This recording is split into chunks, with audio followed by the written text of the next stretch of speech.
Então, boa tarde. Eu comecei a gravação já com quase 27 minutos de aula, né? Eu estou chamando a atenção para a importância e a potencialidade das IAs, né? E estou dizendo que, à medida em que a gente for tendo os encontros, eu vou mostrando algumas IAs e algumas formas de uso. Então, hoje, particularmente, eu estou aqui dentro do notebook LM, trouxe um texto que eu preparei para vocês, que eu vou disponibilizar junto com a gravação dessa aula. Vai ter um texto com todo o resumo de tudo que eu vou falar, e isso tudo vai para o ambiente virtual de aprendizagem lá do curso. Tá? Então, aqui, dando um segmento, então, se a gente olhar, tem bastante coisa que eu quero falar hoje, né?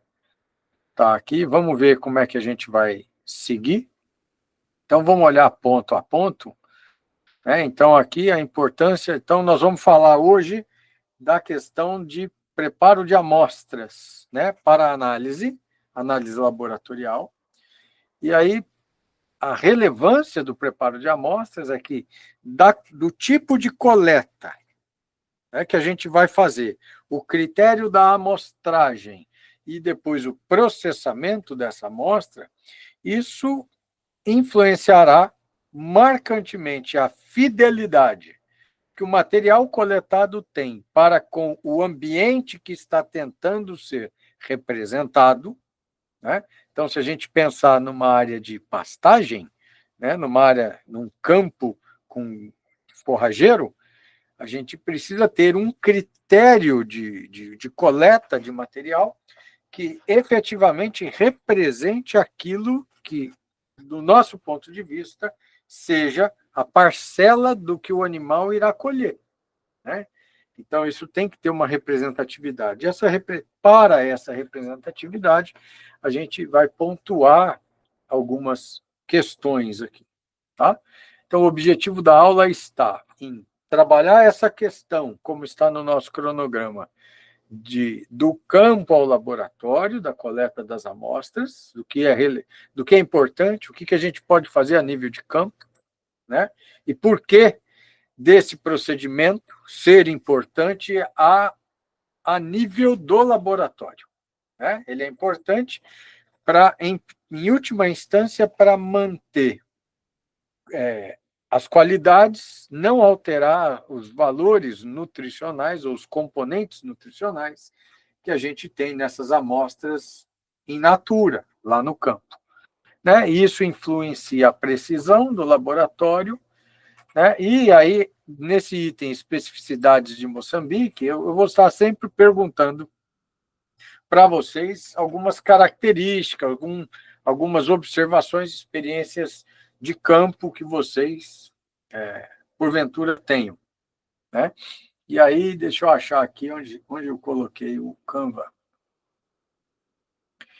Então, vamos lá. Vamos começar aqui pegando alguns slides, porque aí a gente engrena no raciocínio, né? Então, preparação de amostras para análise, né? Ou análises, né? Ou forrageiras e resíduos agroindustriais. Então, vamos lá. O objetivo da amostragem. O objetivo central é garantir que uma pequena porção coletada represente as características do lote ou da população total de plantas forrageiras, ou se for um lote de algum resíduo, né? Se for algum produtos ensacados, rações, assim por diante. A preocupação é que tenhamos um critério de coleta que torne aquela amostra fidedigna ou o mais parecida possível, representativa daquele material que se deseja avaliar, né? Permitindo, assim, análises confiáveis e generalizações válidas, né? Quando eu digo generalizações, se você analisou na amostra o teor de proteína e o teor de proteína indicou um determinado valor, é muito provável que o material no campo, quer dizer, se essa amostra é representativa, lá no campo isso também esteja dessa forma, né? Então, a gente pode generalizar do ponto de vista de, estudando na amostra, a gente aplica essas conclusões ou essas medições na população. E aí, nesse ponto, alguém poderia falar, mas se a gente parte de uma medida particular para generalizar para o todo, esse é um método indutivo. E o método indutivo, lá dentro da metodologia científica, né, ele recebeu críticas no início, mas existe uma característica estatística que nos avaliza, que nos habilita a poder fazer inferências a partir da amostra. E é sobre isso que eu vou mostrar agora. Só um minuto, antes de eu avançar aqui. Então, vou vir para a tela. Então, vamos imaginar a seguinte situação. Eu vou fazer um gráfico. Está todo mundo me ouvindo bem? É só dar um joinha. Para quem chegou depois, eu não cumprimentei. Sintam-se todos cumprimentados. Tá bom? Boa noite a todos. Então, agora vamos olhar para uma questão aqui que é curiosa.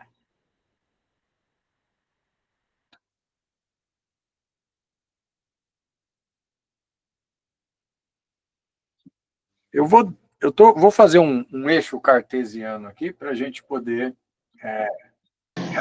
entender a perspectiva estatística do que é amostragem, tá?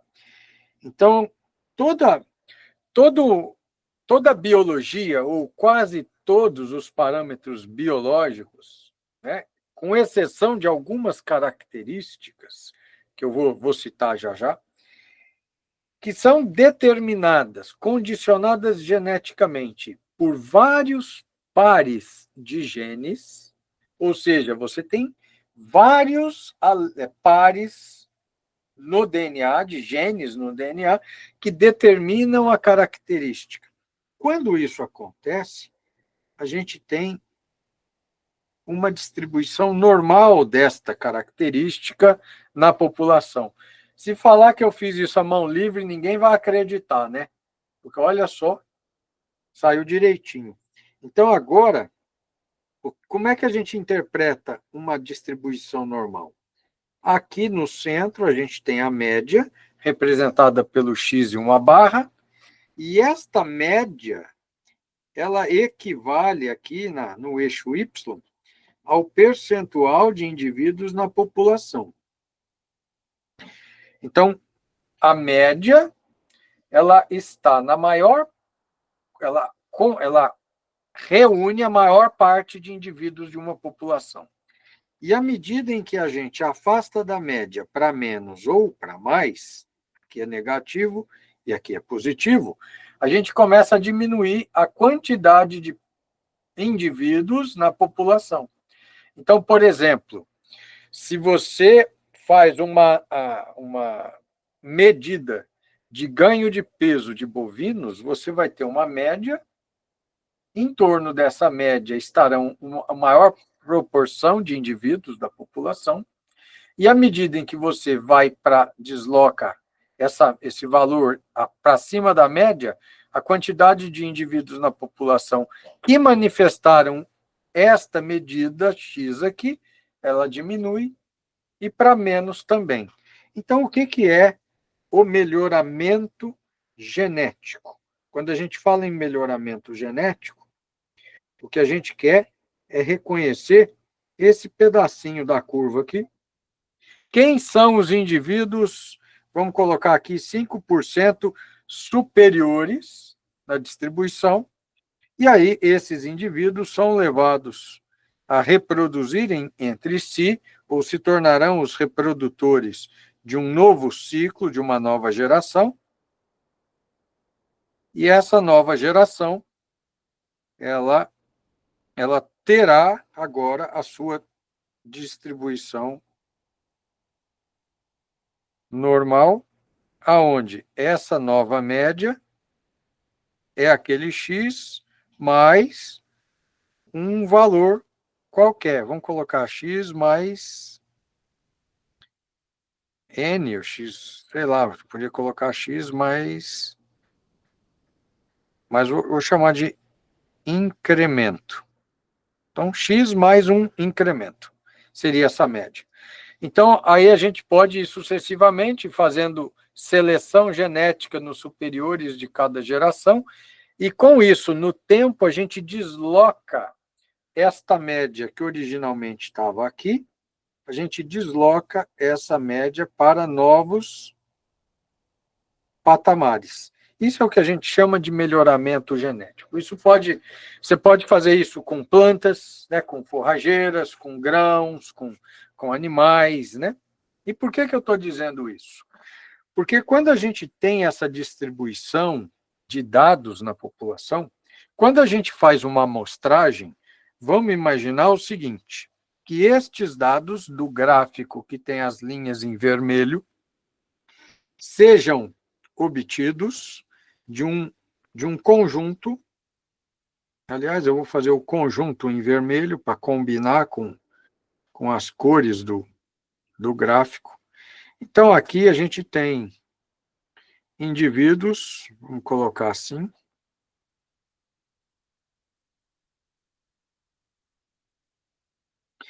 E aí eu vou colocar outros indivíduos em azul. Como se a gente tivesse duas características só dentro dessa população, e a média dessa população, a média dessa população retornou esse gráfico superior. Está todo mundo acompanhando o meu raciocínio? Eu não estou olhando menos hoje para a telinha do Meet, ok? Tá? Então, o que acontece é o seguinte, quando a gente está fazendo uma inferência indutiva, ou seja, eu vou, a partir de uma amostra, querer generalizar a minha conclusão, eu venho até a amostragem é vir até a população, escolher um determinado segmento aqui, vamos fazer aqui uma subamostra aqui, e essa subamostra aqui é a que eu vou analisar.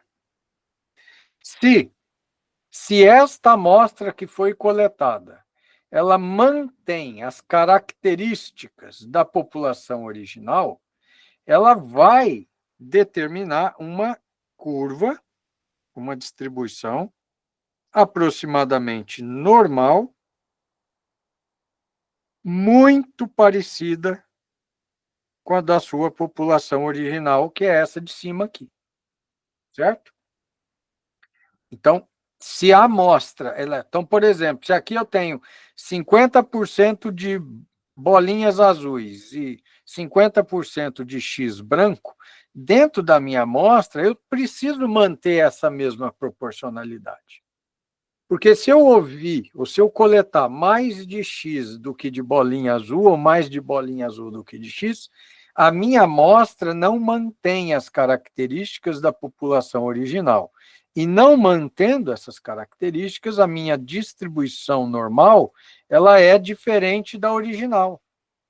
Então, o único fator que nos autoriza, enquanto cientistas e profissionais, a estudar na amostra a população é o rigor estatístico que nós, cientistas, temos que embutir no processo de amostragem, de coleta, a manter nessa amostra características que vão fazer com que ela tenha uma distribuição normal igual à da população original. Então, se eu tenho critérios nessa amostragem que me garantem esta representatividade na amostra, eu posso estudar no grupo pequeno e fazer as minhas inferências ao grupo total, ao grupo grande. Isso é o que a gente está chamando de generalização. Tá claro?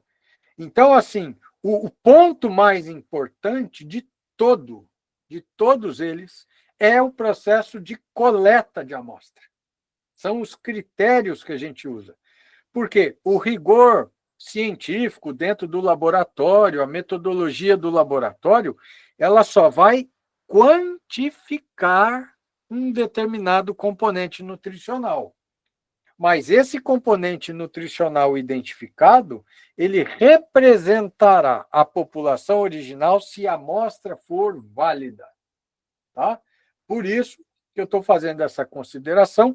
Esse mecanismo aqui, eu estou falando de uma forma menos matemática, mas existe um teorema matemático chamado Teorema de Chebyshev, que nos habilita a fazer a inferência na amostra, desde que ela seja representativa. Uma inferência a partir da amostra, fazer a inferência no todo. Todo mundo entendeu isso? Então, quando você ouvir falar assim, olha, vai ter às vezes a televisão divulga uma pesquisa de opinião pública sobre uma eleição, por exemplo, ou sobre alguma coisa assim. Então, a questão é, a amostra, quer dizer, as pessoas que foram ouvidas nessa pesquisa, elas representavam efetivamente a população do país?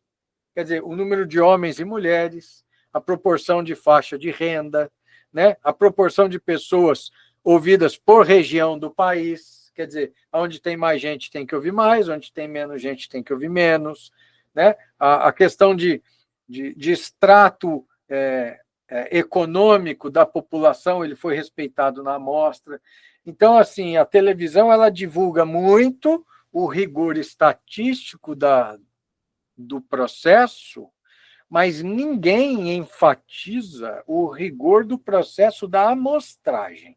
Falar, essa amostra foi estratificada, quer dizer, ela foi construída mantendo as características da população original.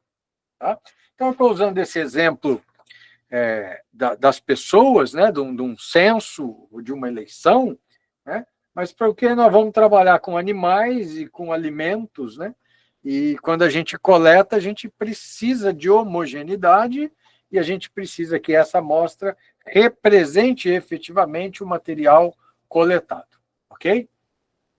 E aí a gente volta aqui para o slide.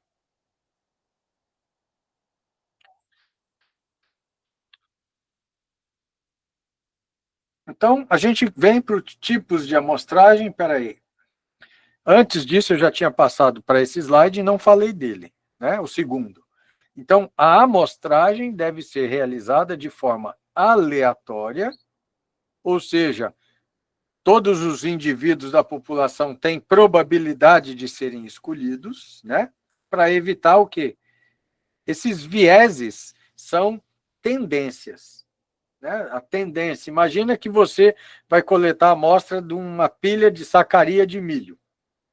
Aí você só tira a amostra dos sacos que estão na borda. E na borda o milho pega mais umidade. Então você pode ter deterioração, crescimento fúngico, pode ter alguma característica ali que não tem na sacaria do centro.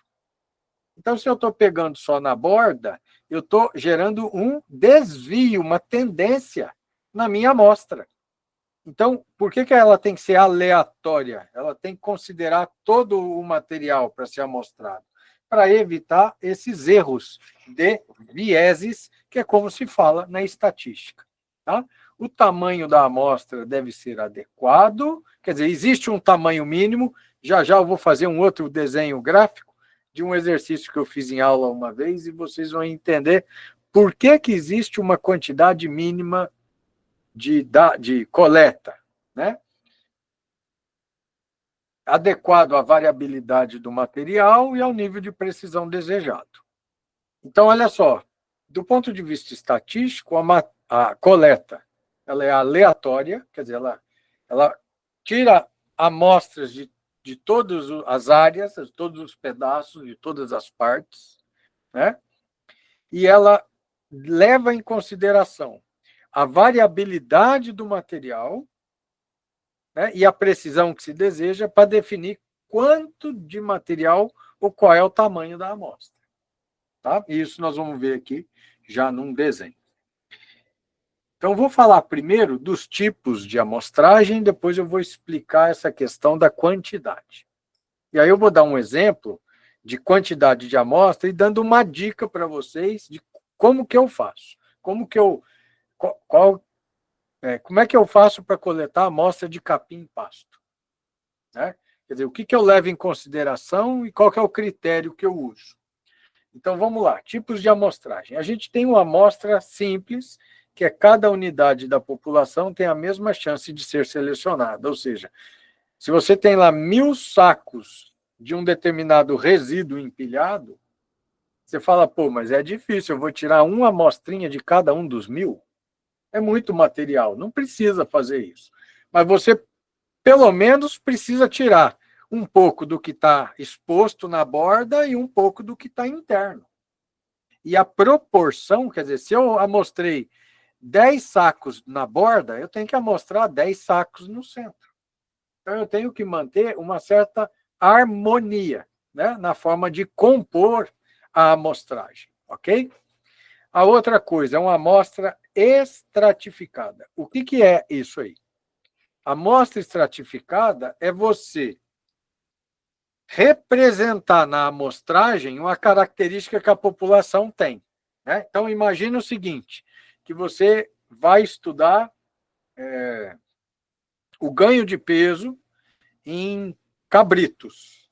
E no rebanho você tem lá... que a gente faz o estudo por sexo. Né? Na verdade, essa estratificação seria o seguinte... Eu vou dar um exemplo com a população humana, que é mais fácil. Tá? Não seria, professor, Oi. não seria as categorias chibatas, a categoria dos cabritos? Sim, você não poderia estudar uma variável, por exemplo, você fala assim, eu vou estudar como é que está a verminose. E aí você vai olhar a verminose numa única categoria. Você teria que avaliar a verminose em todas as categorias que o rebanho tem, para ter um retrato do efeito da verminose na população como um todo. Né? Entendeu? Então, a estratificação seria você reconhecer no todo se tem alguma diferença entre partes e tirar amostras dessas partes que você reconheceu que existem diferenças. Vou dar um exemplo em coleta de solo, que vai ser muito claro e eu tenho certeza que vocês vão entender. Imagine que você pense assim, fala, bom, eu vou fazer uma amostragem de solo para análise química da minha propriedade, ou da minha área, né? Aí você fala assim, bom, mas a minha área, aparentemente, ela é vamos dizer, ela tem duas manchas de solo, dois tipos. Um solo um pouco mais argiloso, o outro um pouco mais arenoso. Então, pela característica do tipo de solo, você sabe que você vai fazer uma amostragem daquele que tem mais argila e uma amostragem daquele que tem menos argila, e você vai ter duas análises diferentes. Então, você estratificou, você separou. Se você juntar a amostra da parte argilosa com a parte arenosa e misturar, o que o laboratório vai dizer que tem como resultado não se aplica nem a uma e nem a outra, porque foi uma mistura. Então, você precisa manter o que é diferente separado. Entendeu o que eu quero dizer? Na amostra de solo. Então, uma ferramenta que, no final da aula, se der tempo, eu vou mostrar isso para vocês, se não der tempo hoje, eu mostro semana que vem, o que eu gosto de fazer na minha área, lá em Minas. Eu vou mostrar para vocês um aplicativo de celular, que ele mostra, você pode desenhar o teu mapinha lá, você fazer o perímetro da área que te interessa, você dá um zoom no mapa e desenha a sua gleba. Tá? Pode ser o seu sítio, né? Não sei se vocês usam essa terminologia aí, sítio, ou chácara, ou seu pedaço de terra aí, ok? E aí você acompanha mês a mês como que está o crescimento vegetal lá. Mas não é olhando a foto do mato, a foto do verde. Você vai olhar num mapa chamado de NDVI. Alguém já ouviu falar de mapa NDVI? Escreve no chat para mim, por favor. Eu nunca ouvi. Tá? O Juan, eu vou explicar o que é, tá? Beleza. Então é o seguinte, essa questão de NDVI está muito ligada às novas tecnologias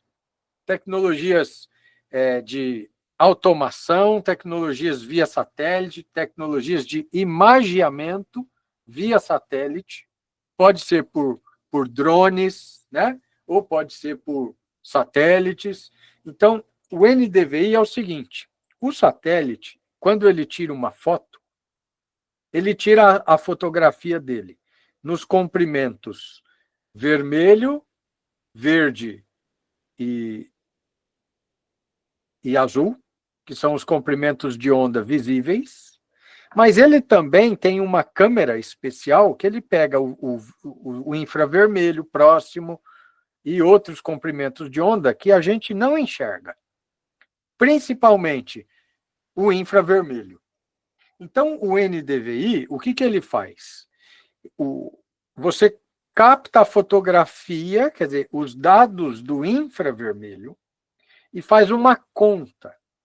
A conta que você faz é o seguinte, quando a planta vegetal está sadio, a clorofila ela absorve a luz no comprimento de onda vermelho e azul.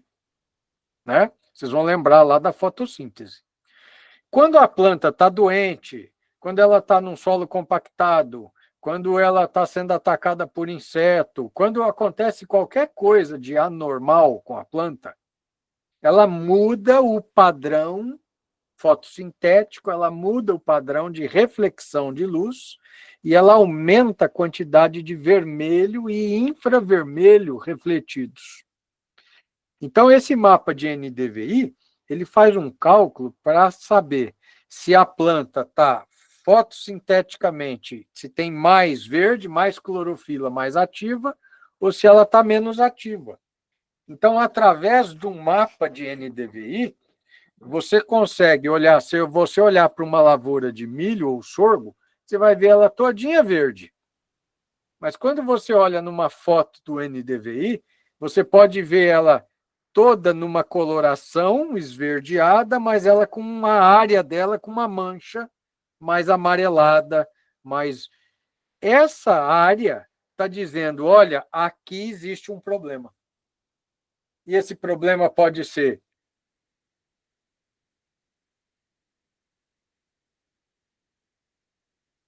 de ataque de inseto, ou pode ser de um fungo, quer dizer, alguma coisa. Então, quando a gente visita as áreas agrícolas, a gente tenta olhar para essas imagens antes de ir lá, para a gente saber, naquela área, se existem alguns setores que mostraram problema. E esses problemas não são visíveis a olho nu, mas eles aparecem nesse mapa de NDVI. Então, você já chega na fazenda como se fosse um adivinho, né? Porque você já sabe que tem um lugar ali que tem um problema. E aí, em vez de ficar olhando tudo, você vai direto aonde o problema se manifestou. Então, o que eu faço? Eu olho mês a mês como é que está a foto de NDVI da fazenda. Isso é gratuito, gente. Está disponível, você pega no celular. E aí, eu tenho áreas da fazenda que eu estou vendo que sempre a vegetação vai melhor. Ela está indo bem. Então, aquelas áreas, eu faço uma amostragem separado das áreas onde eu vejo que a planta tem mais dificuldade. Quer dizer, que no mapa do NDVI ela está mostrando colorações que estão indicando algum problema. E aí eu consigo, quer dizer, eu evito de misturar amostras de áreas que são diferentes, mas que a olho nu eu não conseguiria detectar. Isso é uma forma de estratificação de amostra. Tá? E aí eu vou mostrar para vocês, nos encontros, vou mostrar o aplicativo, vou mostrar como é que você desenha a areazinha, como é que você vê. A imagem que é gerada via satélite, ela não é muito precisa, porque cada pontinho da imagem é uma medida de 10 metros por 10 metros. Então, são 100 metros quadrados, o pixel que a gente fala, né? O pinguinho lá. Então, você tem uma ideia, mas para olhar uma área grande, dá, é grátis, pô, né? Para eu enxergar além do que eu vejo, é como se eu estivesse botando um óculos especial que me mostrasse um comprimento de onda que eu não vejo e que agora eu estou reconhecendo aonde a planta está piorzinha. Né? É isso que a gente tá falando, ok? Entenderam o que é o NDVI? Então, o NDVI me mostra a estrada antiga, então, diferenças de compactação, e tem um monte de curiosidades que a imagem do NDVI ela consegue captar. É por isso que esse pessoal investe tanto em satélite, que é para ficar vigiando a gente, porque eles querem saber quanto é que nós vamos colher de milho, de soja, de café, de laranja, para mexer no mercado internacional. Então, quando eles fizeram esse aplicativo, foi um pessoal da Argentina com o pessoal da Espanha, eles fizeram pensando em montar uma consultoria para negociar o quê? Safra no mercado futuro. Eles querem saber se o preço vai subir muito, se vai subir pouco, quer dizer, quem que vai colher mais, quem vai colher menos. Então, eles querem olhar como é que estão as lavouras no mundo inteiro para poder fazer uma estimativa. Ó, esse ano o Brasil vai bem. Não, esse ano vai mal, porque a chuva não está lá, essas coisas. E assim, é negócio de espionagem de mercados, né? E aí a gente tem que tirar vantagem disso para falar, bom, se essa ferramenta está aí gratuita, disponível, como é que eu posso usar? Para me ajudar aqui, eu quero coletar amostra de solo. Será que tem algum lado aqui que eu não consigo ver diferença? Como é que eu vou coletar isso, né? E uma amostra sistemática são amostras que são coletadas em intervalos regulares, ou seja, é você falar assim, aqui nessa pilha de sacaria eu vou pegar, a cada 5 eu tiro de 1. Eu pego do primeiro, pulo 4, pego do segundo, pulo 4, pego do... Você vai pulando de 4 em 4, de 10 em 10. Quando você sistematiza assim, né, você fala, eu vou coletar dessa forma, você está fazendo uma amostragem sistemática. Então, é importante que a gente tenha uma amostra que represente aquilo que a gente precisa. E quando a gente vai coletar amostra de pastagem, de forrageiras, né, que os animais estão colhendo, o que a gente quer é colher o mais parecido com o que ele come. Porque o animal, ele seleciona. O bovino, ele seleciona. Então, o que ele escolhe é diferente do que eu vou lá e corto, porque ele come ponta de folha, ele come 1/3 de folha, ou ele seleciona algum tipo de gramínea, se tiver várias presentes na mesma área, ele vai dar preferência para aquela que ele gosta mais, que a gente chama de mais palatável, né? Então, a gente tem que primeiro observar, para depois a gente ver como é que vai ser o nosso critério de amostragem. A outra questão que eu queria mostrar para vocês, com relação à quantidade de amostra, é a seguinte. Felicidade, pode falar. Sim, então, professor, quando na interpretação desses resultados do NDVI, a faixa varia de -1 para 1, né? Como é que se interpreta os Varia de resultados? 0 a 1. De 0 a 1. A dizer, não olha para valores negativos, tipo quando está a falar plantas que não estão sadias. Não, quando você tem uma imagem de um solo completamente descoberto, você preparou, passou a grade, né? Tá o solo nu. A reflexão de infravermelho é máxima. Okay. Então, ele vai dar um índice lá muito próximo de 0. Tá? E aí, quando o mato começa a crescer, ou o capim, a pastagem, e o índice, a cobertura vegetal aumenta, você começa a ter uma diminuição da reflexão do infravermelho e uma diminuição do vermelho também. Okay. E aí, esse índice aumenta. Tá? Depois eu trago, num outro momento, como é que essa conta é feita? A equaçãozinha. Ela é bem simples. Tá? Mas aí, como não é um negócio que eu uso toda hora, todo dia, eu preciso pegar lá no livro e consultar a equação para trazer aqui para vocês. Tá? Então, ele varia de 0 a 1. Então, se você Professor, olhar as áreas de mata, você vai ter um NDVI mostrando uma alta cobertura vegetal, uma alta intensidade fotossintética, e você tem áreas... E olha que vou contar uma história muito interessante, Felicidade, que você mas me lembrou. antes, professor, uma questão aqui, professor. Pode falar, Manuel. Por exemplo, estamos a falar numa área de pastagem natural, mas imaginemos que numa área de pastagem cultivada, se eu só tenho marandu, é verdade que há de aparecer lá uma outra gramínea, mas a proporção não é muito, pode não afetar a análise. Como que interpretaríamos isso? Então, Estava a dizer que o animal realmente, quando entra na área de pastagem, ele tem tendência de selecionar aquilo que é palatável. Sim. Sim. O que você tem que fazer, Manuel, nesse caso, é o seguinte: a gente usa e eu acho que vocês devem usar aí também, a gente usa um quadrado, a gente faz um quadrado de arame, de vergalhão, de 1 metro por 1 metro, ou de meio por meio. 50 por 50 é melhor para carregar. De 1 por 1 é chato carregar e é mais pesado. Sim. Então você entra na sua área e você joga esse quadrado. Aonde ele cair, você coleta o material que está dentro desse metro quadrado. Certo? Aí você pega e vai andar aleatoriamente na sua área. E aí você tem que jogar o material que caiu, que apareceu dentro do quadrado. Entendeu? É quanto, Sim. Aí você vai Tá ter bem. a quantidade de material coletada em X metros quadrados, que é o que você vai quantificar. É isso que eu vou desenhar agora aqui.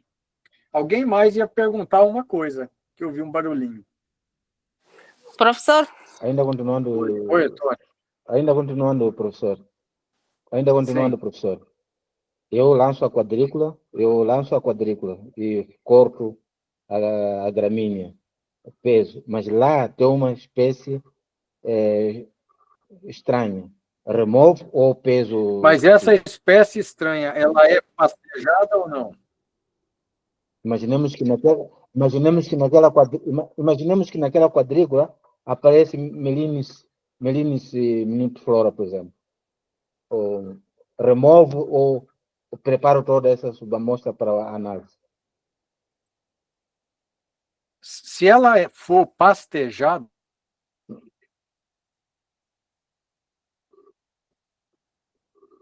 sugiro que você analise ela separadamente. Você recolhe só a gramínea que te interessa. Tá? Para não mandar material composto. Ok? Certo. Sabem. Tá? Por exemplo, se fosse uma espécie de forrageira ou de cobertura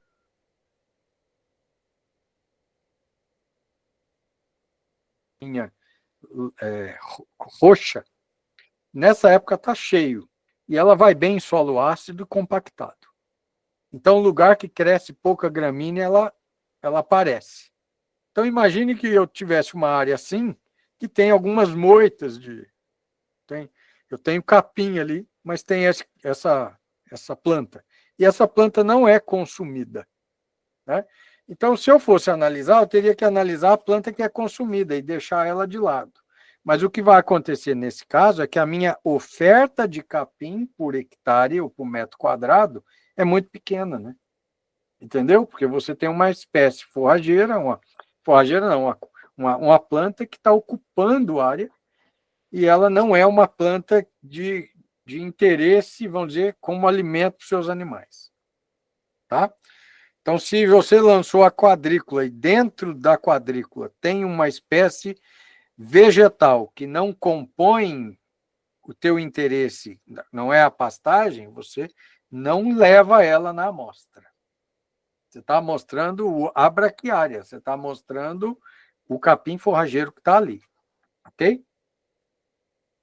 Agora, se a pastagem é completamente mista e o animal come tudo, aí você poderia cortar tudo e falar, esse material ele vai representar o quê?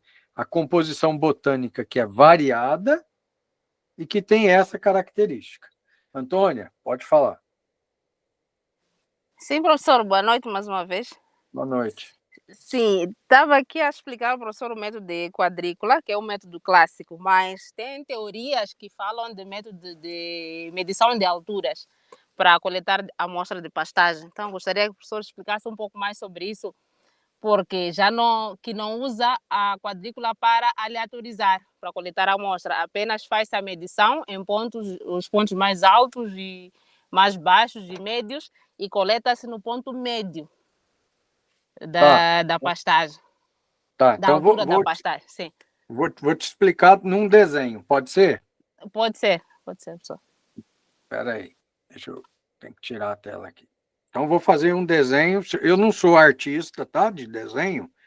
Então, eu estou pedindo licença para poder fazer esse desenho aqui.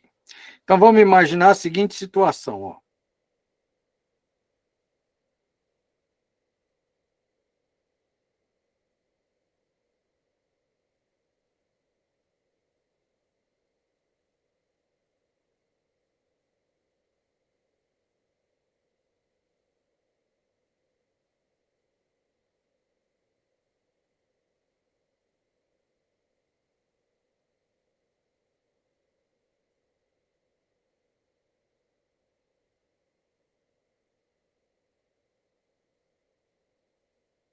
Então, o que eu estou representando aqui são fases de desenvolvimento de uma gramínea tropical. Essa aqui está mais parecendo com um pânico, né? A gente chama de colonião, Tanzânia, Mombasa. São os nomes que a gente tem aqui. É o pânico máximo. Vocês têm aí, né? Tem que ter, porque veio tudo daí. Né? Tudo que tem aqui no Brasil. Sim, professor, tem. Tudo que tem no Brasil de bom veio da África. África. Veio da África. Né? De bom. Né? Porque tem coisa ruim aqui que veio de outro lugar. Mas da África a gente só herdou coisa boa. Então, aqui, ó, o que a gente está falando é o seguinte: quando você usa o método do quadrado ou da quadrícula, o que você faz é fazer o corte total do material que está dentro dessa área, desse metro quadrado, né? Se for de 1 metro, né? Se for de meio metro, né? Aí dá 0,25 metros quadrados, né? Para você ter a oferta de matéria seca total do teu hectare. Certo, Antônia? Está acompanhando? Então, Sim, quadrícula, ó, a quadrícula, ela serve para quantificar a oferta de biomassa total no hectare. Aí vocês usam essa unidade de medida, hectare? Sim.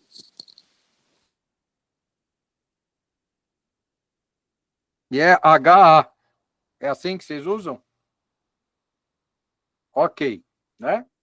Então, a quadrícula, ela vai me permitir falar, olha, eu tenho 3.000 quilos de matéria seca por hectare, por exemplo. Né? É o total. Para você poder calcular quantos animais você poderia colocar ali, né, naquela área.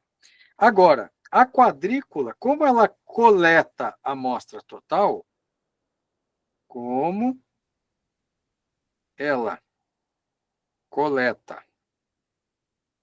a amostra, vou colocar aqui a planta, não é amostra, é planta total mesmo, deixa eu colocar aqui assim, a planta total não é a melhor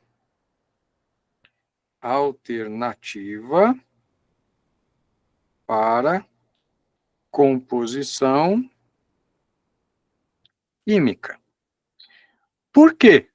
Porque quando o bovino, ou o caprino, ou o ovino, eles entram numa área, a área está com o capim que estava vedado, né? Estava separado, cresceu aí você levou os animais para essa área. Então, eles, principalmente os bovinos, quando eles chegam, o que eles fazem? Primeiro, eles rodam o piquete deles, a área toda. Eles contornam a cerca, assim, o pasto. Aí, depois, o bovino faz o seguinte, ele vem aqui e come as pontas de folha. Então, eu vou desenhar a cabeça de um bovino aqui. Ele vem e come ponta de folha. Se você não tirar ele de lá, ele começa a comer a parte intermediária da folha, porque ele já comeu a ponta. E se você não tirar ele de lá, ele vai tentar comer até o talo, até embaixo aqui. Certo? Se você fizer um tipo de manejo onde o animal come toda a planta forrageira, você vai prejudicar a rebrota dela, porque esse sistema radicular que está aqui, ele tende a se encurtar. O ideal é você deixar o animal comer, isso quando você tem possibilidade, viu, Antônio? Então, se imaginar a folha da gramínea aqui, vamos dividir ela em 3/3. Você pode deixar o animal comer essa parte, o primeiro terço, ou até o segundo terço. Essa área residual aqui é uma área de fotossíntese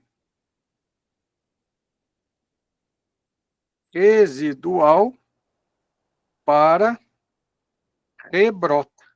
Certo? Está entendendo o que eu quero dizer? Então, naturalmente, o bovino, comendo a ponta de folha primeiro, ele dá condição para a planta ter uma área fotossintética remanescente, quer dizer, que sobra, para que ela possa continuar a atividade fotossintética e rebrotar rápido.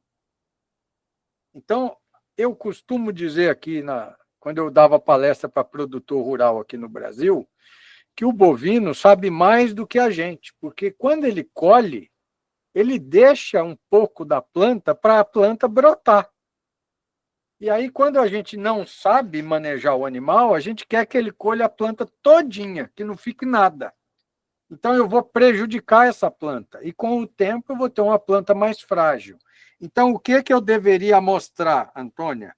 Eu devo ir lá e amostrar os 2/3 de folha ou 1/3 de folha. Depende o que o animal, o que eu quero que ele coma.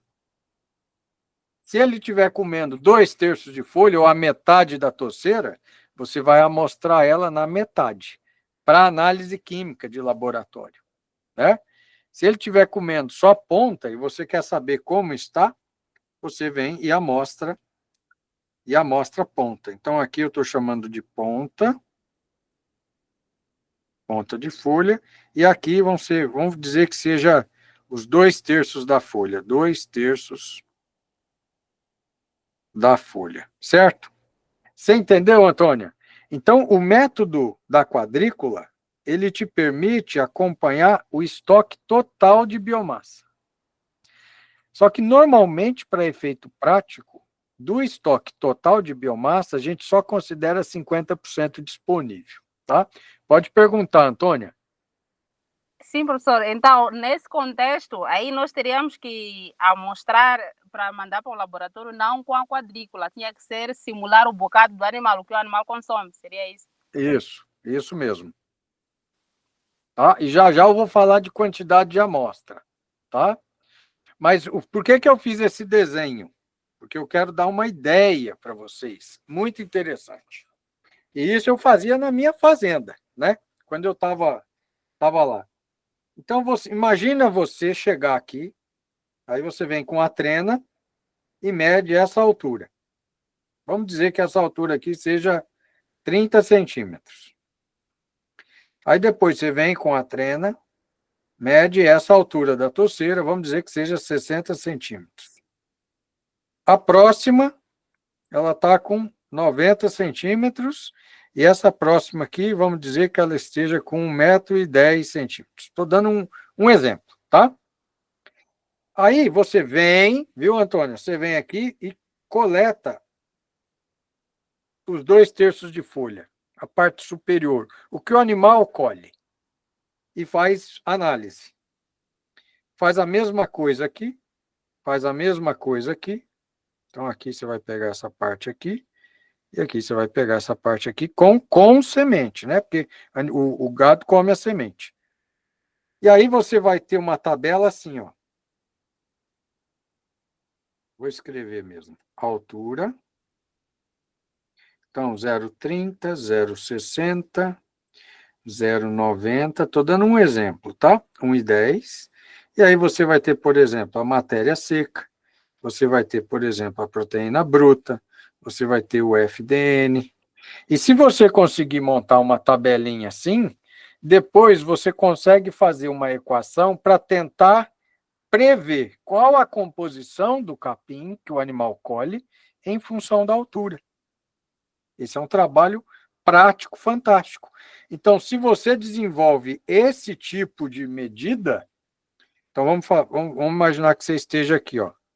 Então, aqui é o teor de FDN e aqui é a altura do capim. Vamos dizer que seja assim.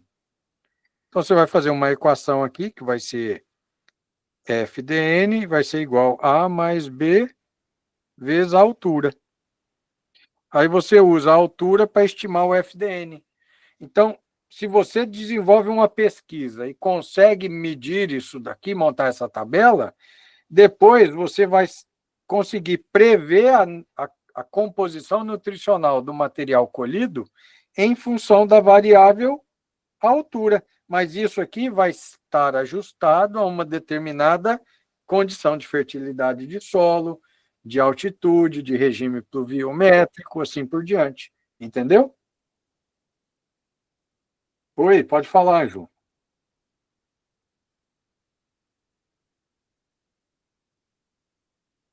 Ângelo.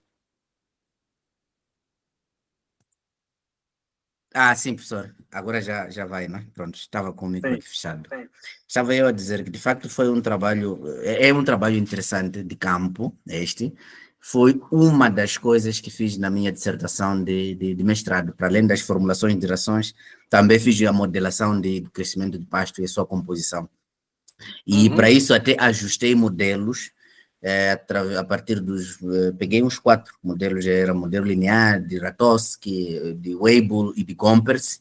Ajustei os modelos que era para encontrar exatamente esta equação que fosse fazer essa previsão da composição da pastagem. Sim. Ok, beleza, é isso mesmo. Porque assim, gente, do ponto de vista prático, não existe nada mais fácil do que você ir na pastagem com uma trena na mão. Uma trena é aquela fita métrica de medida. Então, o pesquisador ele precisa tirar uma medida fácil a nível de campo e correlacioná-la com aquelas que são complexas no laboratório. Porque, a nível de campo, o que a gente quer é rapidez na tomada de decisão. E muitas vezes nós não temos. Então, se a gente vai a uma tabela nutricional, a tabela, você procura lá dados da braquiária brisanta, por exemplo. Só que lá não diz se essa braquiária brisanta estava com 30, com 45 ou com 60 centímetros. Não diz se ela tinha mais folha senescente ou menos, né? Não tem dados de característica de solo e tal. Então, se você não tem dado nenhum, você usa o dado que está lá. Mas quando você tem o recurso, você faz a medida, se você puder, seria interessante que você fizesse essa identificação da composição nutricional nas diferentes fases do ciclo vegetativo. Porque aí você consegue produzir uma equação que seja de cunho prático aplicada tanto para o extensionista quanto para o nutricionista, e o produtor rural, quer dizer, ele vai começar a entender quando você falar para ele, olha, não vamos deixar chegar em 1,10, vamos cortar entre 90 e 60? Estou dando um exemplo, né? Então, ele vai começar a entender isso daqui, tá? Então, o corte, a quadrícula, como a Antônia tinha perguntado, ela se aplica à quantificação da biomassa total. Ela é usada para medir taxa de crescimento de capim, né? Aí essa quadrícula vira um cubo telado e ele fica preso lá na área para o animal não comer dentro e você poder quantificar quantos quilos de matéria seca cresce por dia naquele ambiente. E ela é usada para fazer a estimativa da produção total da gramínea. Agora, para a composição química, para a formulação de dieta, o ideal é essa amostragem dessa camada intermediária ou de 2/3 da folha para cima, porque é o que o animal vai colher. Espera-se, né, que ele vá colher. Ah, mas e se a gramínea for menos cespitosa, né? Ela não é tão em pé. Ela é uma gramínea mais de crescimento mais prostrado. Você vai coletar aquele extrato que o animal consegue colher, ok? Agora eu vou falar um pouquinho da amostragem disso, tá? Então vamos olhar para o seguinte desenho aqui. Amostragem da forrageira. Nossa aula virou aula de forragicultura hoje, né? Então vamos lá.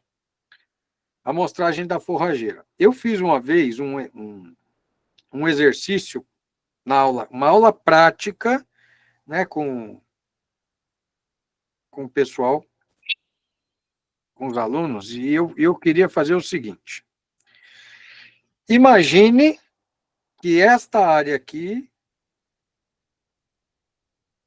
seja a minha área de pastagem, onde eu tenho a forrageira. E aí eu peguei os alunos e dividi no grupo 1, 2, 3 e 4. E aí eu pedi para os alunos fazerem o seguinte, na amostra. Esse grupo 1 ia coletar 4 amostras. Então, o grupo 1 veio aqui e fez 1, 2, 3, 4. Certo? Era o jeito que o grupo 1 ia coletar. O grupo 2, eu pedi para que fizesse 4 amostras também, mas cada uma das amostras era composta. Ou seja, o grupo 2, ele fez 4 amostras, mas cada amostra tinha 2 coletas. Então, ele fez assim, o grupo 2, ele fez aqui 1, 2 era uma amostra, 1, 2 era outra amostra, 1, 2 outra amostra, 1, 2 outra amostra. Então, na verdade, eu tenho 8 pontos de coleta, certo? Aí o outro grupo, eu fiz 4 amostras,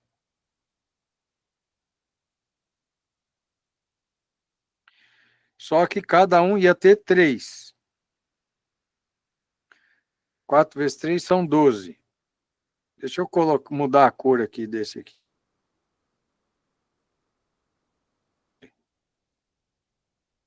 Então, esse grupo 3 fez 1, 2, 3. 1, 2, 3. 1, 2, 3. 1, 2, 3. Vocês estão entendendo o que está mudando de um grupo para o outro? Ok. E aí, o grupo 4, vou escrever 4 amostras. E aí, tinha. Aqui não é 12, aqui são 3. Aqui 4. 4 vezes 4 são 16 aqui. Eu podia escolher outra cor, eu não vou conseguir, eu vou fazer de bolinha. Eu vou fazer ele como uma bolinha, assim. Então, vai ser 1, 2, 3, 4. 1, 2, 3, 4. 1, 2, 3, 4. 1, 2, 3, 4. Já foi. 16 bolinhas. Então, quando a gente coloca no gráfico, vamos imaginar assim, o grupo, vamos colocar aqui, grupo 1, grupo 2, grupo 3, grupo 4. Então, a gente tinha, assim, os resultados do grupo 1, as 4 amostras. Resultados do grupo 2, as 4 amostras. Resultados do grupo 3, as 4 amostras. Resultados do grupo 4. Então, o que estava acontecendo aqui?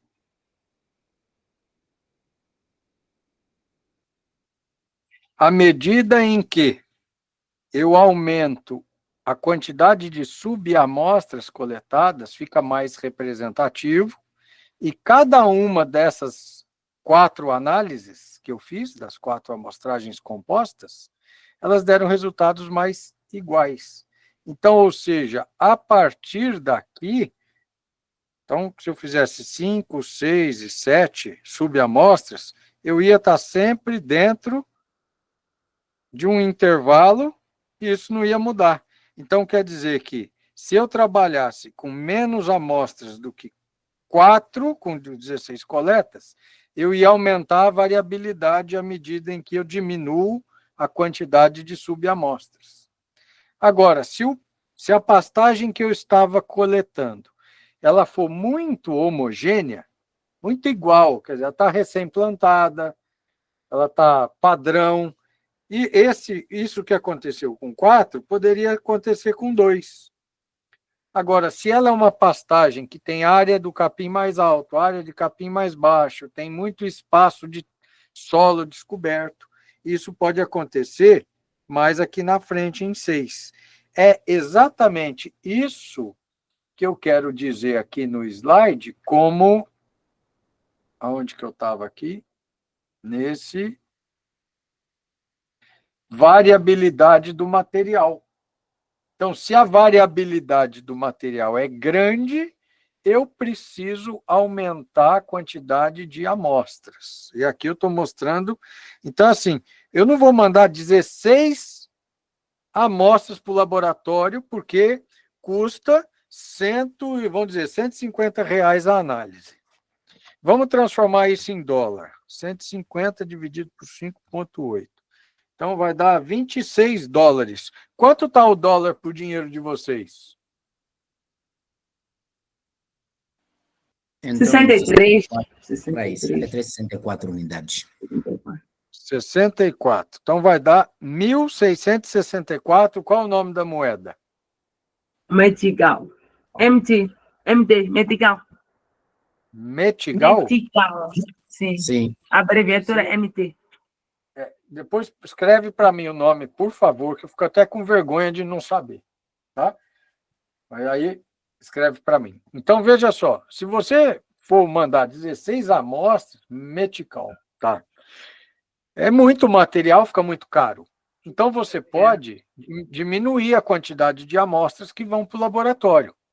Então, em todos os casos, foram 4 amostras. Só que esta amostragem de baixo, cada uma delas ela era composta por 4 coletas. Essa aqui por 3, essa por 2 e essa por 1. Ou seja, a partir dessa aqui eu tenho muito maior confiabilidade, maior padrão. Então, para a questão de pesquisa, a gente tem que tomar cuidado de não trabalhar aqui, né? Porque você aumenta muito a variabilidade dentro do tratamento e aí você não consegue provar nada. Então, o melhor que a gente pode fazer é melhorar a qualidade, a caracterização da amostragem, fazendo subamostras. Então, cada uma dessa é fruto da mistura de 4 materiais, 4 coletas. Eu tiro uma. Coleto mais 4, tiro uma. E não é isso que a gente faz com solo? É exatamente isso que a gente faz com solo. A gente faz algumas amostragens, junta, mistura e tira uma líquida. Né? Então, com solo, a gente geralmente faz 10 coletas para uma amostra. A gente aleatoriza 10 coletas na área, mistura e tira uma amostra dessas 10. Ok? Alguém quer falar? Não? Felicidade? Não, não. Não, obrigado, Tá. não.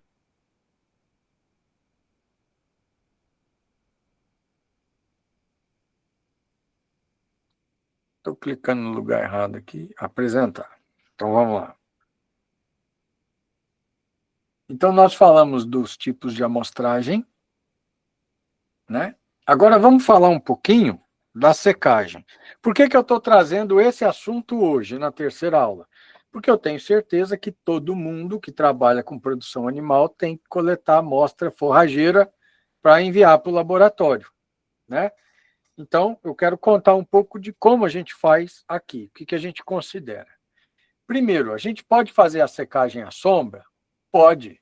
E a secagem à sombra, ela é melhor do que ao sol, porque ela preserva melhor as vitaminas, os minerais, né, do alimento, da forragem.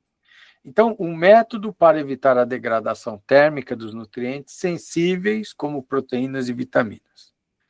As amostras devem ser espalhadas em camadas finas. Para quê? Para secar rápido. E se você puder revolver o material, melhor ainda. Pode ser sobre tela, pode ser sobre lona, pode ser sobre um terreiro coberto com plástico. Por que você não pode colocar isso no solo? Porque você vai ter a contaminação do chão batido. Ah, mas é um lugar bem compactado, bem varrido.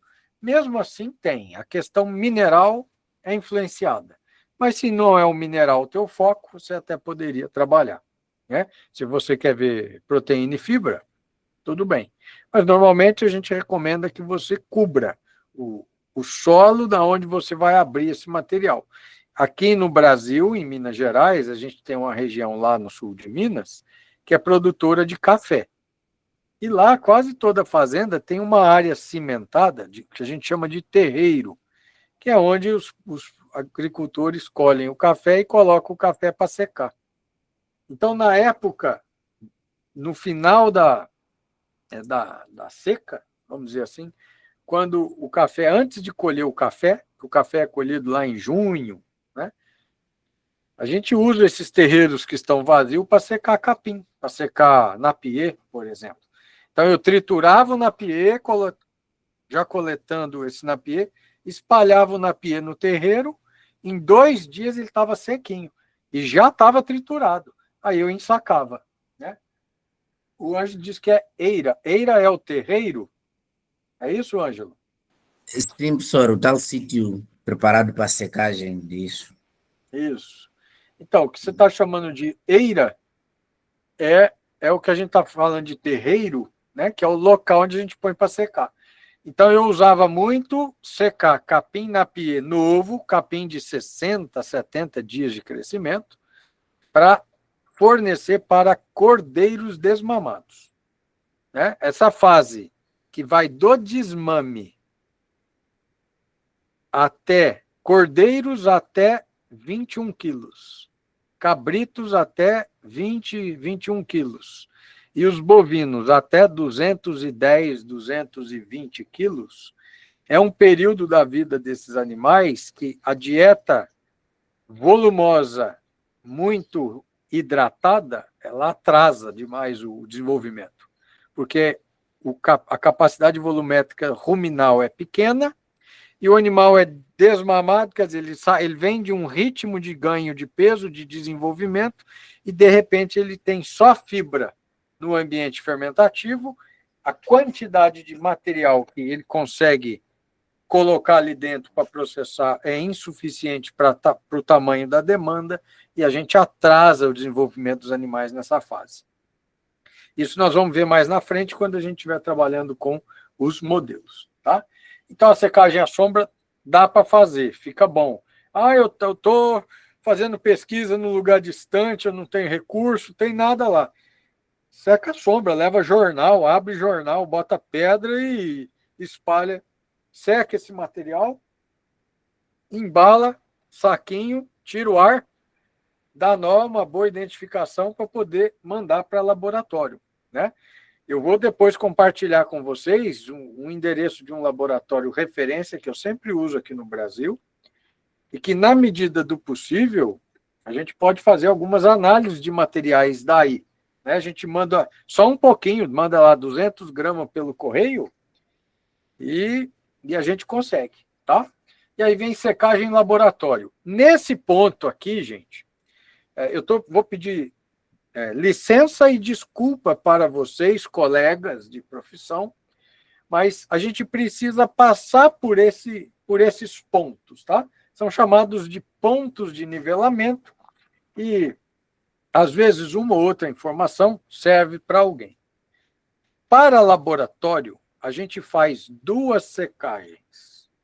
A gente faz uma primeira secagem, que é chamada primeira matéria seca, e a gente faz uma segunda secagem. Por que que a gente faz isso, professor? Porque na primeira secagem, a gente usa temperaturas de 55 a 65 graus Celsius. Minha recomendação pessoal, usem 55, não usem 65, porque as estufas não são precisas, essa temperatura varia, e se ela passar disso, vai dar problema, que nós vamos ver as reações de Maillard, tá? Então, usem a estufa a 55 graus Celsius, as forrageiras, os capins, normalmente em 48 horas está seco, tá? Ele fica 100% seco a 55 graus Celsius? Não, não fica. Ele vai sobrar lá uns 9, 8, 10% de umidade.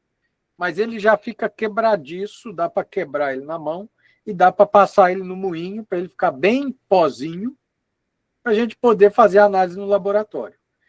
E quando o capim, o alimento, é seco, a baixa temperatura, ele não tem alteração química. Então, é essa condição de secagem que é recomendada para seguir para análise laboratorial. Felicidade, por favor, pode falar. Sim, professor. Queria perguntar se o professor recomenda a secagem, ou o que é que acha, a primeira secagem que nós fazemos a 55 graus, usando cartucho, não colocar a ferrageira no tabuleiro. Usa-se um cartucho de papel. De papel. O cartucho, você é fala recomendável ou não? Sim, mas um saco de papel. Sim, a gente usa também. Porque se for fazer em tabuleiro, não cabe nada, né, dentro da estufa.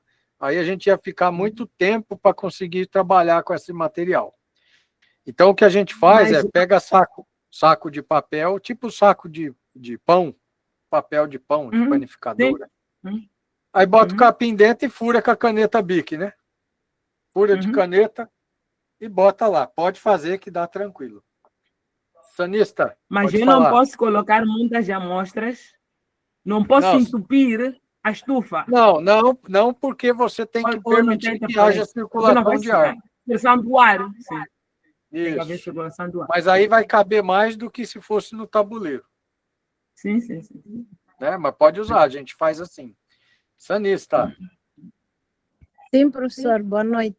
Boa Eu noite. queria dizer que a diferença, por exemplo, quando queremos secar a palma forageira, ela precisa de 85. Mesmo assim, ficamos uma semana a secar ela na estufa. Mas diferente da gramínea. Mas ela é triturada previamente, não é? Primeiramente, nós secamos mesmo assim como ela está. Triturar. Então, isso, o sanista, se você secar a palma forrageira sem triturar ela úmida, ela vai demorar muito, tá? E a 80 graus, o que tiver de açúcar dentro dessa planta vai sofrer uma reação com proteína. Tá? Então, assim, o que a gente faz aqui? A gente pega a palma, passa num triturador, a gente tem triturador, pode ser o de capim mesmo, deixa ela bem triturada, aí você põe ela espalhada na bandeja e seca a 55 a 65. Tá? A 80 graus, fica complicado, professor, porque nós sabemos como é que a planta é. A palma, ela tem aquela seiva. Então, para eu ter que triturar tantas amostras, não sei se eu tenho que passar água para poder tirarmos a seiva da amostra anterior. Então, o que nós fazemos? Nós pegamos a palma, cortamos em tiras. Certo. Depois, colocamos nos envelopes e picamos, como o professor está a explicar, e colocamos na estufa. Mas mesmo assim, temos que pôr aproximadamente 75 a 80, 85. E fica uma semana, porque ela demora. Sim. O Sanista, o que eu posso te falar, assim, eu entendo que a dificuldade de secagem dela é difícil por conta dessa seiva, né? Mas que o segredo para a secagem aí é quanto mais triturada ela for, melhor, tá? Se você tem variedades de palmas diferentes e você vai triturar, você teria que fazer uma limpeza do moinho, né? Para não ter mistura. Mas se não é isso, se você está com um tipo só de palma sendo estudada, e eu acho que vale a pena até fazer um teste. Você secar ela a 80 e tentar secar uma amostra pequena, bem triturada, a uma temperatura mais baixa, e fazer a análise bromatológica das duas. Porque se você chegar à conclusão que não tem efeito, você continua a 80, né? Mas e se tiver? Tá? Tem essa questão. E essas são as reações que a gente chama de reações de Maillard, né? Tá? Mas a palma é um capítulo à parte, né? Por conta de ser um cacto, né? E de ter essa seiva viscosa dentro dela e que dificulta o processo de secagem. Tá? Bom, resíduos... Por acaso, tenho algumas amostras, acho que vou ver se envio para o professor. Vamos ver se enviamos 200 Isso. gramas. 200. aproximadamente. Isso, seca. Uma pergunta, Tá? acho que eles não têm. Sanista, vocês não têm máquina de picar? Porque o que o professor estava a dizer, se tivesse uma máquina onde vocês picam a forragem, picava tranquilamente. Não temos a sabe máquina, que usamos exatamente a faca Tem moinho, e sim, não tem mas moinho. Você sabe o que eu fiz aqui? Eu fui atrás de um triturador, depois eu vou tirar a foto dele. Eu vou tirar a foto desses equipamentos que eu tenho aqui para mostrar. É um triturador que é vendido em casa agropecuária dentro da cidade. O pessoal moer assim, galho, poda pequena de arbustinho de casa, para moer lixo orgânico. E ele é diferente dessa forrageira que a gente usa para triturar cana na pie. Ele é bem menorzinho. Assim. E eu uso esse material quando eu tenho um material muito úmido, com essas características que a Sanista falou, e geralmente eu passo primeiro nele, faço essa trituração grossa, para depois ir para o moinho. E para o moinho não, ir para a estufa, tá? Para secagem. Pode falar, Felicidade, não precisa esperar. Eu queria dizer, aqui também vende essa máquina que o professor está falando. Na casa, nós, por acaso, temos uma pequena. Então, temos aí já assim... grande. Porque Só que aí vocês têm uma planta que a gente usa medicinal chamada babosa. Ela é usada para... Sim, é aloe vera. Aloe vera, exatamente. Chama Babosa. babosa. Babosa temos. É aloe vera. Imagina secar a babosa, aloe vera. É isso que a Sanista está falando. É muito difícil. Porque ela tem aquela camada, aquela viscosidade absurda, né? Eu tenho uma aloe vera aqui em casa.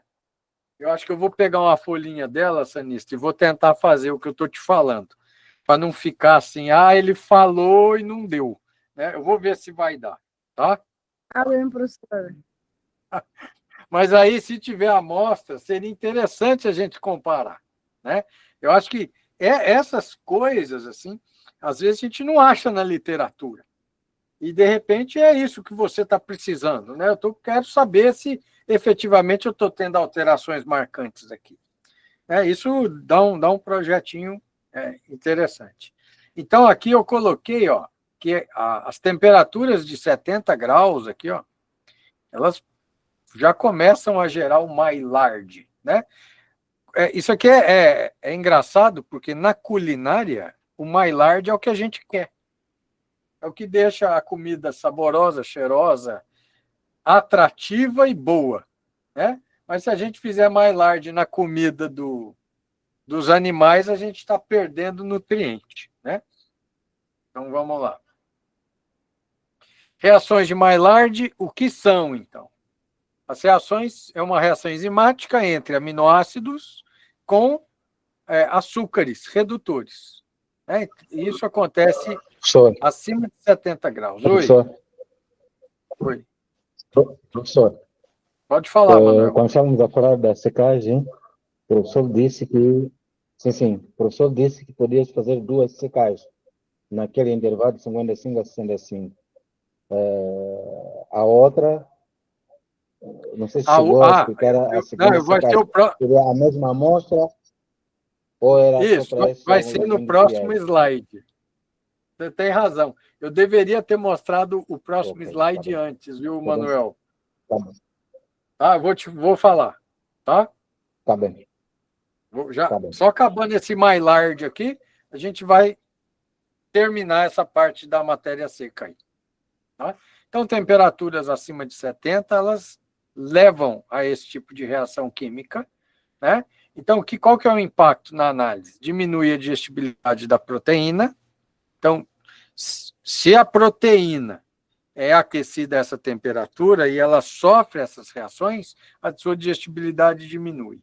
E uma superestimação de componentes fibrosos, né? E uma subestimação da proteína, tá? No laboratório. Então, vamos ver aqui, ó. Agora, Manuel chamou, tá na mão.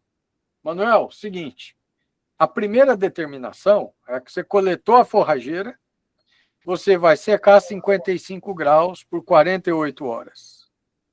Esse material vai ser triturado e aí você vai levar para o laboratório para analisar proteína, fibra, o extrato etéreo, tá? Todas as frações bromatológicas lá que você vai analisar. Depois, você vai tirar uma amostra desse material pré-secado, esse que foi seco a 55, e vai levar esta amostrinha, uma quantidade pequena, pode ser lá 10 gramas, 20 gramas, e vai levar para a estufa a 100 a 105 graus. E ela vai ficar 4 horas. Então, ela vai torrar, né? Porque a 100 graus você vai assar ela. 4 horas de forno a 100 graus, ela vai ficar seca. Então, você vai conseguir saber quanto ainda tinha de água nesse material aqui. Ok? Só que como esse material foi superaquecido, esse material não vai para análise. Você joga fora. Quem vai para análise é o material que foi seco a 55. Sanista, por favor, pode falar. Dá para fazer cinzas, gente. Quando queremos calcular... Cinzas. Sim, é isso que eu queria perguntar. Não, quando queremos calcular cinza, acho que passa por esse... Sim, queria dizer... É 150. É cinza, né? A cinza vai a 550 graus. Ah, 550 não. Aqui, a 100 graus... A cinza é na mufla, professor, não é isso? Mufla. É na mufla, Sim, 550. Sim, isto ainda não é cinza, não. É matéria seca mesmo, que é para corrigir a umidade lá nessas determinações que fazemos com a amostra, não é, professora? Isso, exatamente. Então, o forno mufla, que vai a 550 graus, ele oxida, ele queima tudo e só sobra cinza. Nesse caso aqui, vai sobrar matéria seca sem a água, tem a água livre e a água não livre. A água não livre também vai embora aqui. Tá? Então, essa segunda determinação ela vai servir para a gente poder corrigir a umidade que ainda tem nesse material. Tá? E aí, como se calcula a matéria seca original? Que é a matéria seca que realmente o material Professor, tem. professor, professor, Pode falar, mano. sim, sim. Sim, sim. O que estamos a dizer é que nesta primeira secagem, a esta temperatura, ainda sobra umidade. Sim. Ok. E Sobrou para umidade. termos a prova, para termos a certeza da matéria seca, para fazermos esse cálculo, temos que voltar a submeter a esta temperatura, para A eliminar a segunda. umidade que sobrou da primeira secagem. Isso. Sim, na segunda. Exatamente. Para eliminarmos aquele. Aí já teremos exatamente a matéria seca do material em análise. Isso. Porque o resultado da análise, você quantificou a proteína. Você quantificou a proteína no material que está com 89% de matéria seca. Então, ele tem 11% de umidade. Então, eu tenho que pegar esse resultado, dividir por 0,89 para expressar ele em 100% de matéria seca. Então, eu faço essa segunda determinação para que eu possa emitir o laudo com os dados em 100% de matéria seca. É isso mesmo. Eu quero saber quanto de umidade ainda tinha aqui. Tá? É que eu já vi em alguma literatura escrito que o material sai da segunda matéria seca para análise. Isso não acontece. Eu já vi até uma IA dizendo isso. Né? Felicidade. Pois não. Sim, na possibilidade de termos que mandar, se eu conseguir enviar algum material para si, tem que Só fazer essa as aqui. duas matérias secas Não, ou só faço esta primeira? só a Faço primeira. só a primeira. Só a primeira. Só a primeira. A segunda é sempre feita lá no laboratório que faz a análise. Então, chega o material, se ela já tiver pré-secada, ela já vai para o moinho. Moe, tira uma amostra, vai fazer a segunda matéria seca. O resto segue da pré-secada, que foi moída, para análise normal. Ok? É só essa. E se você não tem estufa, você faz a primeira matéria seca, à sombra, no campo. Você tem que ter um jeito de pesar, né? Mas se você não tiver o peso, que é só a composição química, não me interessa essa matéria seca aqui, eu não tenho balança. Então, seca o material à sombra, manda para o laboratório, o resultado vem em 100% de matéria seca, e aí você vai estimar uma umidade aproximada que você considera ali. Ok? Então, eu estou falando tanto do ponto de vista da pesquisa, mas eu estou falando do ponto de vista do extensionista rural, de quem está indo a campo, né, e que muitas vezes não tem uma ferramenta, por exemplo, para pesar esse material. Hoje mesmo eu estava no campo, que eu ia colher arroz hoje, não deu para colher, o mato estava alto, eu tive que roçar o mato em torno da área experimental do arroz para poder, na sexta-feira de manhã, colher. E aí eu levei uma balancinha dessas que pendura digital para poder coletar o peso lá, o peso in natura, né? O peso dos cachos recém-colhidos. Mas se eu não tivesse, né? Se eu não tivesse, mas eu preciso, porque é para pesquisa, eu ia ter que pesar no laboratório, ok? Então, o tópico 4 vem a moagem dos materiais fibrosos e peneiramento. Então, vamos falar disso aqui. Moagem, é assim que vocês usam o termo, né? Moagem? Ok. Redução do tamanho de partículas da amostra. Isso melhora o que? A homogeneidade do material, né? E facilita a extração de nutrientes na análise química. Então, as reações de digestão no processo da análise química, elas acontecerão com maior facilidade, com melhor eficiência.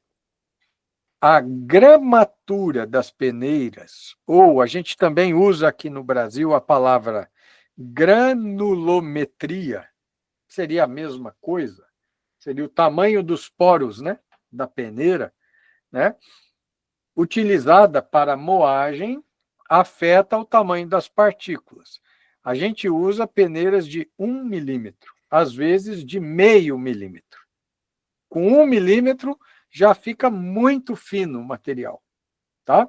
O que a gente precisa prestar atenção, do mesmo jeito que a gente controlou a temperatura na estufa para que não houvesse a reação de Maillard, a gente precisa acompanhar o moinho e verificar se ele já não está ficando muito quente.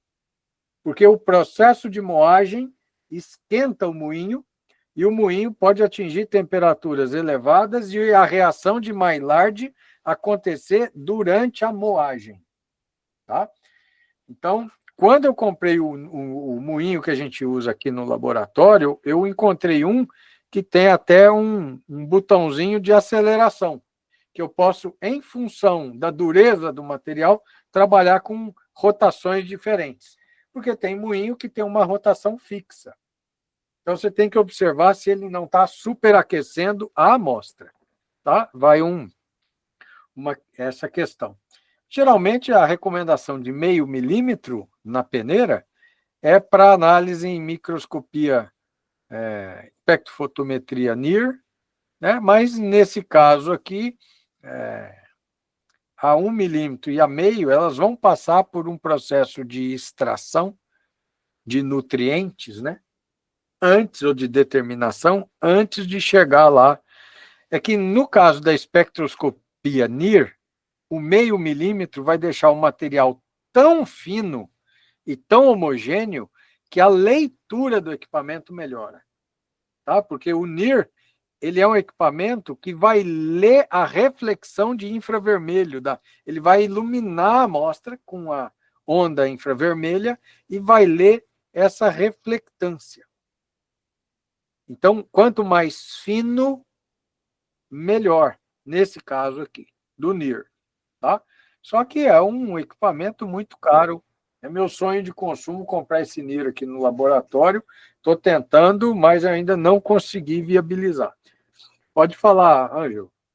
Está ultrapassada a minha questão, porque também eu iria por aí. Queria saber se a professora ia reservar algum tempo específico para falarmos um bocadinho mais do NIR, porque também chamou muita atenção, só que pronto, a limitação na altura estava em Portugal até, a limitação era a mesma. Tinha esse elevado custo e não só o meu professor falava da necessidade extrema de calibração, porque ele precisava exato, de ser calibrado para... Então, veja só, hoje eu tenho um professor parceiro meu que enviou o equipamento dele, NIR, para o meu laboratório, ele está lá hoje, um chamado No Break, para poder ligar esse NIR, para a gente começar a fazer algumas curvas padrão. Então, o NIR funciona de que forma? Veja só, o NIR trabalha no infravermelho. Lembra que quando eu falei do NDVI, eu falei do infravermelho. Então, esse comprimento de onda do infravermelho, ele é uma baita ferramenta, que assim, ele é uma ferramenta muito interessante para análises, né? Aquele satélite James Webb, de maior tecnologia que foi fabricado, ele enxerga no infravermelho, para ele poder enxergar até o começo da existência da luz do universo. Né? Então, o infravermelho é uma potência para a gente em análise. E o NIR, o que ele faz? Ele irradia o infravermelho numa amostra. Essa amostra pode ser moída ou pode ser o grão inteiro. Você pode usar a amostra inteira, íntegra. Né? Então, você coloca grãos de soja dentro da cubeta e vai irradiar esses grãos de soja. Eles vão absorver uma parte da radiação e vão refletir a outra. E o equipamento vai medir isso. Só que o NIR, ele não quantifica o nutriente. Eu tenho que dizer para ele, olha, esta amostra que você está olhando agora, ela tem 46 de proteína. Essa outra tem 48, essa outra tem 36, todas do mesmo material. Aí eu vou fazer uma curva padrão da reflectância do NIR para o teor de proteína que eu disse que cada amostra tem. Aí depois, quando eu tiver a curva pronta, eu posso fazer a leitura e ele já me dá a quantidade de proteína, porque ele já sabe que cada reflectância equivale a um determinado valor. Então, o NIR, ele demanda que você tenha análises tradicionais, que você faça uma padronização, quer dizer, um conjunto de determinações nos métodos tradicionais e, a partir deles, você cria uma curva de calibração. E, criada a curva de calibração, aí sim o NIR você pode usar. Então, esse equipamento já está tão sofisticado que tem equipamento NIR em tubulação de fábricas, já fazendo leitura em tempo real do processo de fabricação. Já tem NIR portátil, que você pode ler, por exemplo, o teor de óleo de um coco de macaúba no campo. Parece uma lanterna. Você vai lá, encosta no coquinho e ele já te dá a leitura. E o material que é lido pelo NIR, se você não destrói a amostra, você pode plantar a semente. Então, se você é um melhorista, está selecionando plantas com maior teor de sementes com maior teor de proteína, você pode selecionar a semente e plantar a semente que foi selecionada. Quer dizer, não é uma amostra destrutiva. Tá? Mas aqui a gente precisa de um grau de moagem bem fininho, tá? 1 milímetro. Se você fizer uma curva padrão no NIR com amostras de 1 milímetro, quando eu fizer a leitura com amostras moídas a meio, eu vou ter erro, porque o padrão de reflectância muda.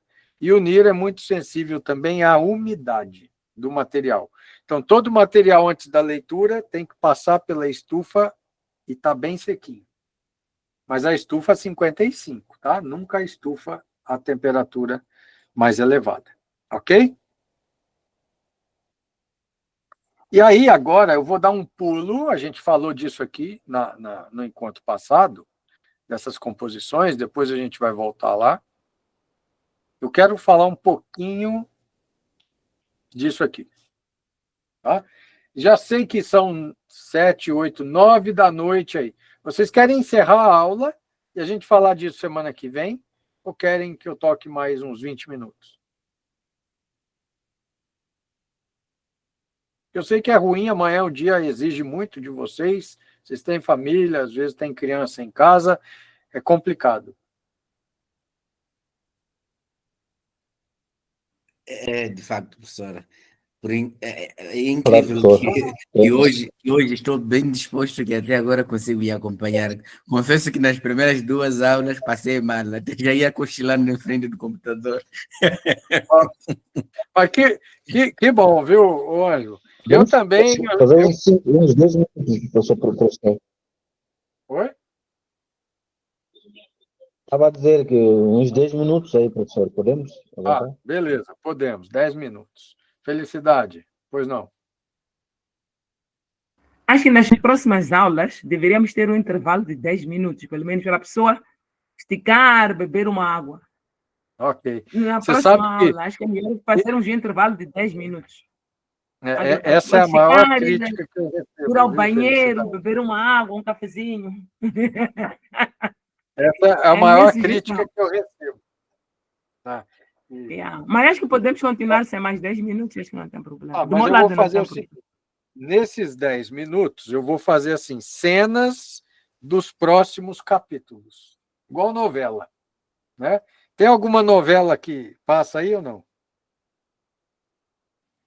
Várias.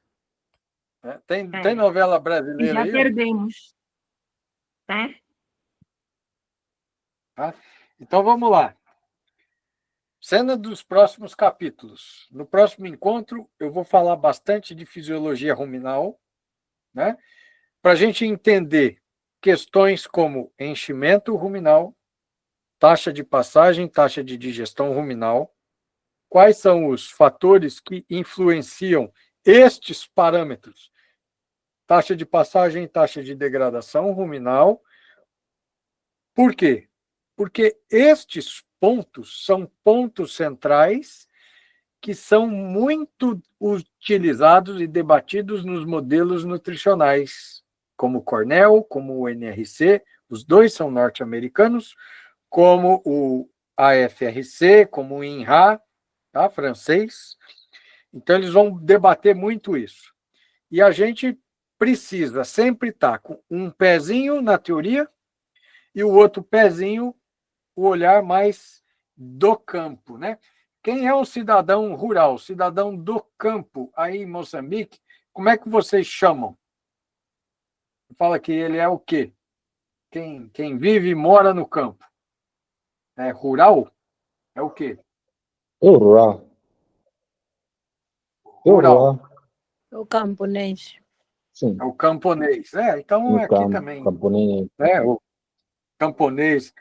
Então, assim, quantos aqui têm origem camponesa? Cresceram no campo? Só levanta a mão. Ou escreve eu. Eu. Ângelo. Quem mais? Sanista. A Clara, eu sei que é. O Juan e a Anne, eu não sei. Eu não estou vendo todo mundo aqui hoje, assim, na minha tela. Perdi o Décio, né? Então, assim, e a gente que teve essa oportunidade de crescer no campo, fica mais fácil para você saber qual é o ponto a partir do qual a forma de dizer não comunica muito bem. Então, a gente tem que buscar esse olhar, essa questão prática. Então, vamos olhar para cá o seguinte, só resumindo uma questão de fluxo. Tá? Esse rumen, ele é chamado de retículo rumen. Uma curiosidade, o rumen, quando ele tem acento no U, ele é escrito com N. E quando ele não tem acento, ele é escrito com M. Tá? Então, vocês vão encontrar rumen escrito dessas duas formas. Normalmente, a gente se refere ao rumen retículo, como se fosse um órgão só, porque eles estão fundidos, retículo. Apesar de a gente conseguir identificar essa bolsa cranialmente ao órgão, o rumen retículo é todo esse espaço, passa aqui por trás do abomaso, né? Junta aqui, faz a voltinha do retículo, então é todo ele, tá? O esôfago, e logo do lado do esôfago, bem próximo, existe uma saída, um orifício, que a gente chama de orifício retículo omasal. Aqui eu vou desenhar ele pintado. Eu vou desenhar ele aqui em cima do omaso, mas ele não está no omaso, tá? Então, seria o caminho da saída do rumen para... Desculpa, gente. Ele vai estar aqui, ó. Retículo omasal. Então, o conteúdo ruminal, ele vai sair, e o movimento desse rumen, ele faz duas... Não é de trás, quer dizer, caudal e real. Então, como é que eu vou saber como sentir essas contrações? Você vai fechar a mão e vai colocar a mão naquele triângulo que fica aqui no flanco, no vazio. Vocês conhecem essas terminologias? Flanco e vazio? Ok? Sim? Sim, flanco. Sabe aquela... onde acaba a costela e antes de começar a bacia do bovino? Aqui, Sim, doutor. entre a costela e a flanco. Isso, né? Essa região do lado esquerdo do animal, se você apertar, você vai estar empurrando o rumen. Então, às vezes, você está lá no campo conversando com o seu cliente, né, com o seu aluno, aí você está lá observando o animal, você coloca a mão fechada e aperta ali. Você vai sentir o rumen fazendo uma contração. Aí você marca se ele faz 2 contrações por minuto. Se ele estiver fazendo essas contrações 2 por minuto, ele está sadio. O rumen está com pH adequado, está com a motilidade adequada. O que acontece na acidose é que esse rumen ele paralisa. Essa motilidade ela é diminuída. De todos os ácidos graxos, o que mais influencia essa motilidade é o ácido acético, que é um ácido fraco, né? E se o pH do rumen cair demais, essa motilidade pode ficar comprometida, tá? Uma motilidade baixa é boca abaixo vinagre, né? Que você ajuda nessa motilidade, tá? O rumen ele tem 85% de água, normalmente, e esse material todo que o bovino come, o caprino, o ovino, ele fica dentro de um saco de água, vamos dizer assim, e lá dentro, por densidade, esses materiais se separam. Então, o rumen, quando ele contrai, ao mesmo tempo que ele mistura um material que tem densidades diferentes, ele joga a parte fibrosa e o líquido, ele contrai, jogando esse material para frente, forçando a saída no retículo rumen. Nesse desenho aqui, essa saída retículo rumen não está muito didática como nesse aqui. Tá? Nesse aqui, ela está mais próxima do esôfago. O esôfago entra, que é o retículo, né? E o material vai sair por aqui. E as contrações são caudal cranial. Ok? Como a gente fechou 9 e 13, eu vou parar aqui as cenas dos próximos capítulos e vou dizer o seguinte. Quem foi que me perguntou sobre a disponibilidade de água na primeira aula? A felicidade. Foi a Felicidade, não é? Felicidade, a sua pergunta foi muito feliz. Aliás, a Felicidade, falar que ela fez uma pergunta feliz é pleonasmo, né? Mas o que eu quero dizer é o seguinte, eu fiz uma revisão bibliográfica profunda sobre esse assunto, porque ele é um assunto que não é muito investigado, porque os países que têm mais recursos, eles sentem menos sede do que nós, né? Mais que a questão da água é uma questão prioritária, né? E tem algumas coisas muito interessantes para a gente falar sobre aspectos da nutrição e de ganho de peso relacionadas a déficit hídrico ou restrição de água, e aí eu quero preparar uma aula específica para trazer só a discussão de água e o seu efeito sobre a nutrição dos ruminantes. Porque é um tema, vamos dizer, um tema sensível para todos nós, né? Para alguns mais, para outros menos, mas graças à sua pergunta eu estou tendo a oportunidade de aprender coisas interessantes e eu estou acabando, eu vou ver se na próxima aula eu já falo sobre a água, tá? E a gente desemboca, então, nessa questão da fisiologia ruminal, para depois a gente ir entrando cada vez mais dentro dos sistemas de formulação e para chegar na formulação de dieta, ok? Eu queria agradecer imensamente, mais uma vez, a presença de todos vocês. É sempre uma grande satisfação, tá? Tá aqui, já estou me sentindo em casa, né? Na terceira aula, se é que eu posso dizer isso, né? Eu já estou me sentindo bastante à vontade aqui nessa interação.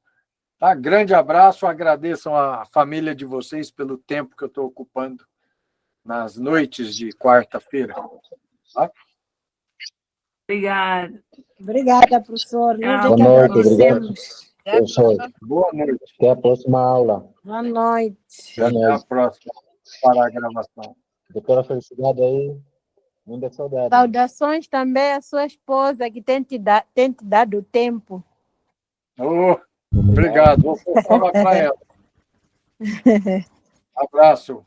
Anne, Juan, hoje eu não falei com vocês. Bom vê-los aqui, viu? Tá conseguindo entender, Anne? Sim, sim, doutor. Tá tranquilo? Sim, está bien. Tudo bom, tudo bom.